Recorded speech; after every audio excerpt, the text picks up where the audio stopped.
kami dari kelompok 2 kelas D Internet of Things. Kami akan memaparkan materi mengenai objek hukum internasional. Namun sebelumnya, apa sih objek hukum secara general itu? Objek hukum merupakan suatu hal yang dapat berguna bagi subjek hukum dan dapat menjadi suatu pokok hubungan hukum yang dilakukan oleh subjek-subjek hukum. Biasanya dinamakan benda atau suatu hak yang dapat dimiliki dan dikuasai oleh subjek-subjek hukum. Sedangkan objek hukum internasional itu sendiri merupakan pokok-pokok permasalahan yang dibicarakan atau diperbincangkan dalam hukum internasional. Kawasan geografis suatu negara atau defined territory juga dapat merupakan objek hukum internasional karena sifat objek hukum internasional hanya bisa dikenai kewajiban tanpa harus menuntut haknya. Nah, tadi kan udah dijelasin apa itu objek hukum sama objek hukum internasional. Namun apa sih bedanya dari objek hukum sama objek hukum internasional itu? Kalau objek hukum, dia itu hanya mengatur tentang benda sama benda tidak bergerak. Dan dia itu berlaku di dalam suatu negara, tidak secara general di luar dari negara tersebut. Namun objek hukum internasional ini, dia berlaku mencakup seluruh negara. Jadi seluruh negara itu mengakui adanya objek hukum internasional ini. Seperti ada hukum HAM, ada humaniter, ada hak-hak dalam peperangan. Nah, apa aja sih sebenarnya objek-objek ini? Akan dijelasin selanjutnya deh. Sebelumnya, Calvin sudah menyinggung tentang hukum HAM internasional dan hukum humaniter internasional sebagai objek dari hukum internasional. Di sini aku mau jelasin apa itu keduanya.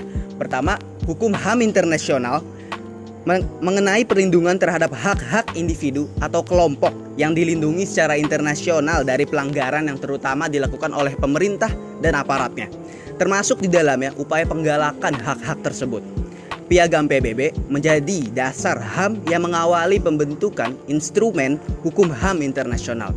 Objek dari hukum HAM internasional itu adalah badan hukum internasional dan negara serta organisasi internasional. Untuk subjeknya, setidaknya ada 3 dari subjek hukum hak asasi manusia internasional, yaitu indigenous people, refugees, dan minorities. Selanjutnya, hukum humaniter internasional merupakan sekelompok peraturan yang dibuat atas dasar kemanusiaan dan bertujuan untuk membatasi dampak dari konflik bersenjata. Hukum ini membatasi kekuasaan pihak yang berperang dalam menggunakan cara dan alat berperang untuk mengalahkan musuh dan mengatur perlindungan korban perang. Beberapa peraturan hukum humaniter internasional adalah Perjanjian Non-Proliferasi Nuklir, Konvensi Jenewa, Konvensi Den Haag, beserta perjanjian-perjanjian jurisprudensi dan hukum-hukum kebiasaan internasional yang mengikutinya. Nah, di awal tadi kita semua kan udah bahas nih mengenai pengertian objek hukum secara umum, pengertian objek hukum internasional.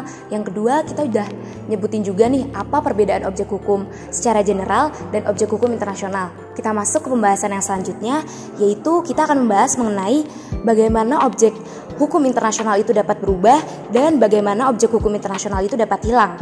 Yang pertama, objek hukum internasional dapat berubah disebabkan dunia global dan internasional yang bersifat dinamis, sehingga tindak lanjut dari hukum internasional itu sendiri akan berubah mengikuti arus perkembangan zaman dan permasalahan baru yang timbul dalam hubungan internasional ke depannya.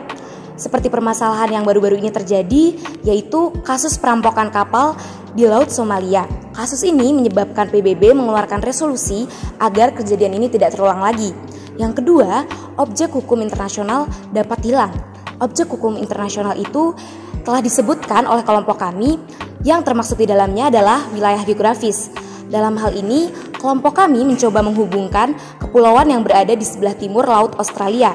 Pulau-pulau yang kebanyakan tak berpenghuni dijadikan Prancis sebagai wilayah kekuasaan mereka untuk ajang uji coba nuklir mereka, sehingga hal ini berdampak pada hilangnya pulau tersebut. Dalam kasus lain nih, ada juga perebutan pulau Malvinas dan Falkland, yaitu Inggris dan Argentina.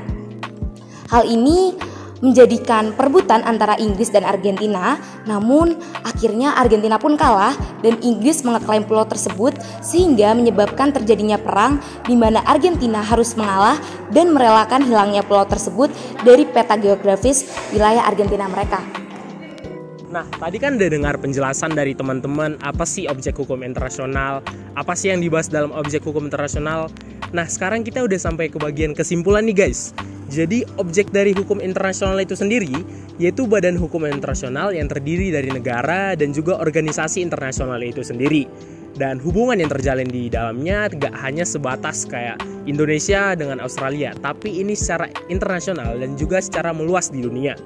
Dan juga di dalamnya terdapat kaidah hukum internasional, yang mana terdapat kaidah wajib seperti layaknya semua kaidah hukum, dan juga terdapat kaidah tidak wajib seperti life service atau adat kebiasaan internasional. Oleh karena itu, hukum internasional harus senantiasa dikawal oleh kita semua, yang mana sehingga prakteknya dapat berlandaskan pada keadilan dan kemanusiaan untuk tegaknya hukum internasional. Mungkin itu saja yang bisa kelompok kami sampaikan. Mohon maaf jika ada tutur kata yang tidak berkenan di antara kalian semua. Kami dari kelompok 2 mengucapkan terima kasih.